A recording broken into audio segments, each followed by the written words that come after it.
दोस्तों, आपका दोस्त नबील आज हाजिर है और आज हम डिस्कस करेंगे यूके में अवेलेबल अपॉर्चुनिटीज़ के लिए, जॉब अपॉर्चुनिटीज़ में बिजनेस अपॉर्चुनिटीज़। और हमारे दोस्त हसैन कुरसानी हमें शॉर्टली ज्वाइन करने वाले हैं। हमारा ये सिलसिला हर हफ्ते चल रहा है, वीकली सेशन है और हर हफ्ते वीकेंड पर हम डिस्कस कर रहे होते हैं मुख्तलिफ कंट्रीज़ में अवेलेबल पाकिस्तानी के लिए जॉब या बिजनेस अपॉर्चुनिटीज़।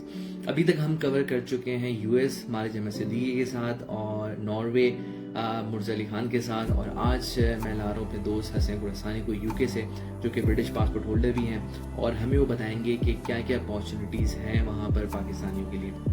इसके साथ मैं बताता चलूँ कि हमारे एक दोस्त शहरियार ने माशाल्लाह अपना एक रेस्टोरेंट, अपना एक बिज़नेस लॉन्च किया है ज़ेबिस यूनिवर्सिटी जो क्लिफ्टन में वाक़ है उसके बिल्कुल सामने।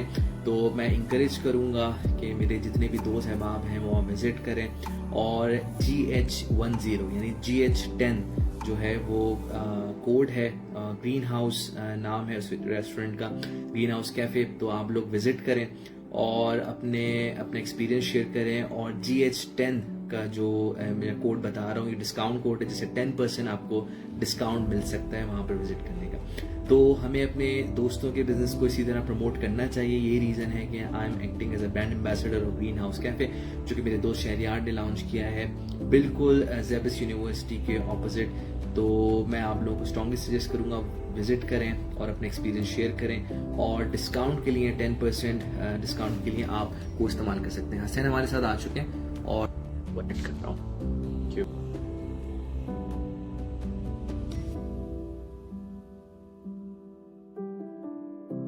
अच्छा, ये अभी लोन का जिक्र किया था, तो ये जो सब्सिडी है जो एक सर्टेन इनकम क्लास से नीचे मिल रही है, तो क्या ये ILR के बाद ही एलिजिबल होता है बंदा या पहले भी ले सकता है अगर वो वर्क परमिट है उसके पास? जो मेरा दोस्त ने जिसने मुझे बताया था, मैं उससे मजीद पूछूंगा इसके बारे में। उसका ILR अभी नहीं आया हुआ था, तो ये ILR अच्छा, उसने अवेल की है ये फैसिलिटी की है उसने फैसिलिटी। स्पेसिफिक लोगों को टारगेट किया इस पे। ILR के बाद पब्लिक फंड्स कैसे हो जाता है? पब्लिक फंड्स का मतलब ये है कि खुदा ना खास्ता आपकी जॉब चली जाती है तो आपका हाउसिंग, आपकी बेनिफिट आपको मिलेगा गवर्नमेंट की तरफ से, नॉन एम्प्लॉयमेंट बेनिफिट मिलेगा, गवर्नमेंट आपको सपोर्ट करेगी। तो एक आपको फ्री मतलब एक तरह से मतलब वर्स्ट केस सिनेरियो है ये, खुदा ना खास्ता किसी के साथ हो के अगर आपकी जॉब चली जाए या कुछ डिसेबिलिटी हो जाए, कुछ हो जाए, तो government is there to support you, क्योंकि वो फिर आपको डिफरेंट अलाउंसेस के लिए एलिजिबल हो जाते हैं। मतलब ये एक्सट्रीम इंश्योरेंस टाइप का आप सोच सकते हैं दिमाग में कि यार खुदा ना खास्ता कुछ हो गया तो देयर इज सम, ऑब्वियसली अल्लाह मियां तो है, लेकिन एक तरह का एक रूल बना हुआ है कि सपोर्ट करने के लिए उन्होंने जो है वो स्पेसिफिक क्लास को, बाकी आपकी काउंसिल भी आपको सपोर्ट करती है इन केस जो है वो ओल्ड एज में बेनिफिट काफी मिलते हैं।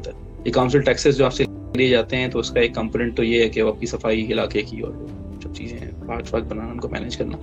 लेकिन एक तरह का जो काउंसिल के अंदर काफी सारे बेनिफिट ओल्ड एज सिटीजन्स को, और जो जिन लोगों को नीड होती है उसका भी वो उसके थ्रू काउंसिल टैक्सेस के थ्रू कवर करते हैं। और टैक्सेस भी आप जो गवर्नमेंट को दे रहे हैं, नेशनल इंश्योरेंस दे रहे हैं, तो वो नेशनल इंश्योरेंस आपकी पेंशन को आगे फंड करती है कि अगर आप 10 साल तक इस कंट्री में रह गए तो आप एक सर्टेन एज के बाद गवर्नमेंट आपको पेंशन देती है। और प्राइवेट पेंशन में भी आपका एम्प्लॉयर जो है आपको उसने रखा हुआ होता है। जैसे मेरी एक सैलरी सर्टेन अमाउंट करता है, वही एम्प्लॉयर भी कंट्रीब्यूट करता है।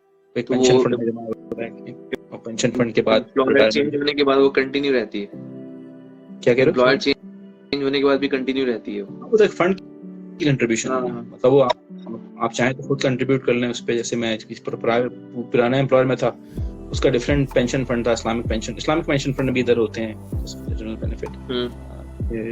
मेरे जो पेंशन फंड है दोनों, एक पुराने एम्प्लॉयर का था वो खत्म हो गया है, वो मुझे चेंज इस वजह से कराना पड़ता कि नए एम्प्लॉयर ने कहा था कि वो चेंज कराओ उसको, इंडिपेंडेंस रूल्स की वजह से। तो उसमें मजीद कंट्रीब्यूशन नहीं हो रही, लेकिन वो नॉर्मल इन्वेस्टमेंट्स की ग्रो हो रही है। और जो मेरा करंट है वो भी पेंशन, इस्लामिक पेंशन फंड है, और उसमें भी जो है कंट्रीब्यूशंस मेरी भी जा रही हैं, एम्प्लॉयर की भी जा रही हैं। वो एलिजिबल तभी होंगी, अवेलेबल तभी होंगी जब मैं रिटायर होऊंगा, तो उसके बाद फिर वो पेंशन की फॉर्म में अवेलेबल होंगी।